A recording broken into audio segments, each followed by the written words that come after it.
So for me, this episode had a lot of making up to do. Last week, I expressed to everybody kind of my frustration with Takemichi as our main character, not in the stance of, wow, this anime is bad, or wow, this character is bad. It was actually from a stance of, wow, this character is so well written that I actually have these actual frustrations that would make me stop and come back to watch and finish off an episode of the anime.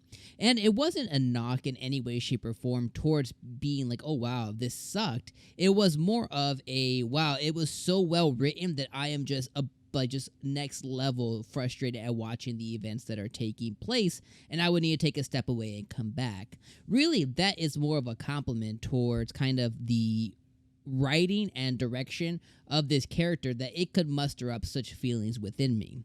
Now, with this episode, like I said, it had a lot of making up to do for me, and thankfully, it really did. So a lot of the episode was focused on Draken and Takemichi finally being saved. Mostly Draken being saved, and they were finally picked up by the ambulance.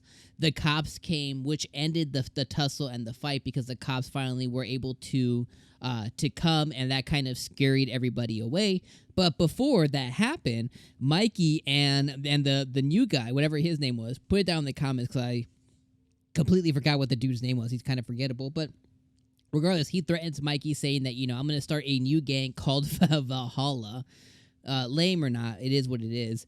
He's like, I'm going to be a pain in your backside for the rest of the Tomans. Basically, for their existence, I'm going to be a pain in your backside kind of thing.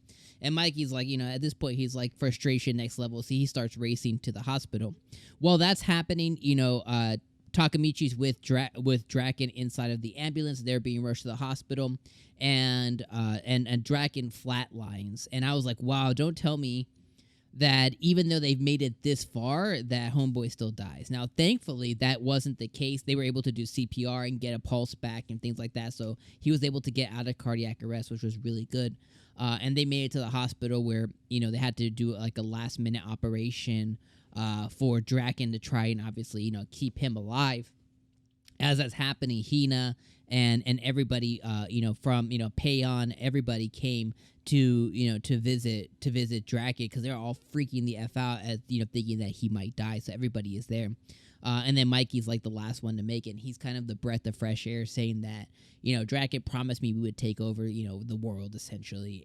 He won't die. So he was that positive light that everybody needed to get out of their own head and be positive, as opposed to being extremely negative. And I was like, that's pretty powerful of him to kind of step up, even though that he was internally hurting, which we saw later on in the episode where he was by himself, depressed, crying and couldn't believe what had happened, right? Because Mikey was there, doing that. And, Takemichi came to find him, and he did. He was like about to call out to him, and he saw him just, losing his stuff, and it was a very, that was a very emotional part of the episode. Because Mikey and Draken's relationship goes so far back, and they have such ties with each other that you can only imagine the pain that he was feeling during those moments.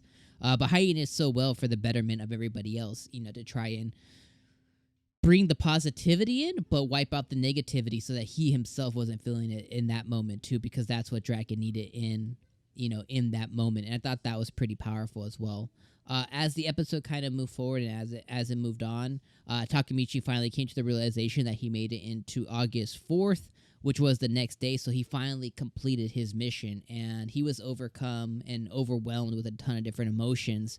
And I thought that was pretty powerful as well, with him being kind of overwhelmed by all these emotions, for him finally going back and finally succeeding at saving a life, and he was hoping like, this means that Draken got saved. This means this other guy won't take over. This means 𝐒𝐡𝐚 won't commit suicide. So this, all these things were falling into place for him.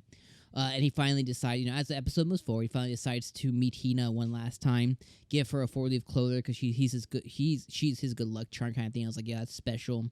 And then he shakes hands with Naoto. He gets pushed back into the future, where he's back at his shitty job at like this rental, like a Blockbuster type rental place in Japan, which originally he had gotten fired in his timeline, but now he's realizing with his scar on his hand, with Naoto's number not being in his phone, that he is finally, after all this time, he's finally changed the future.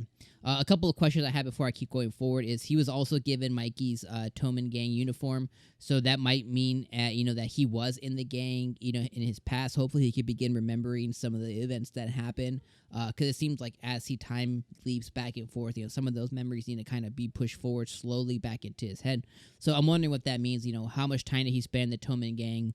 What did he end up accomplishing, not accomplishing? I want to know more about what happened in the time frame. But regardless, he comes back and he doesn't have Naoto's number. Thankfully, Naoto, he's a cop, whatever, so he remembers it. So he calls him. And then the episode ends with "Let's go visit Hina," meaning that he changed the future to the point to where Hina's still alive. And I was like, man, that's really, really powerful. So overall, really, really good episode. A lot of things that happened within the episode I thought were pretty powerful, and was really enjoyable to watch. And I think this really made up for a lot of the lack of or inability for Takemichi to kind of step up and be a man kind of thing last episode. I think this episode was a lot more of him not needing to be faced with that adversity, and now the timeline has been drastically changed so much that I'm going to be interested what happens, his future self and his past self, and will he time leap again? So regardless, guys, let me know what you guys thought about the episode down in the comments below. This episode was tremendously much better than the last one. I think this was a much better improvement and a good build off of the last one. And I hope a lot of these things can carry with Takemichi, because even though he was big balling and shot calling and walking everywhere with, chesticles out and everything, he really didn't do much besides get beat up. So I'm hoping that some of these things can push him forward as a character as we move forward. But let me know what you guys thought about the episode in the comments below. Like the videos, make sure you guys subscribe, and check out these videos over here. These are YouTube says is best for you guys. And we'll see you guys next week for another episode of Tokyo Revengers. Peace out, guys.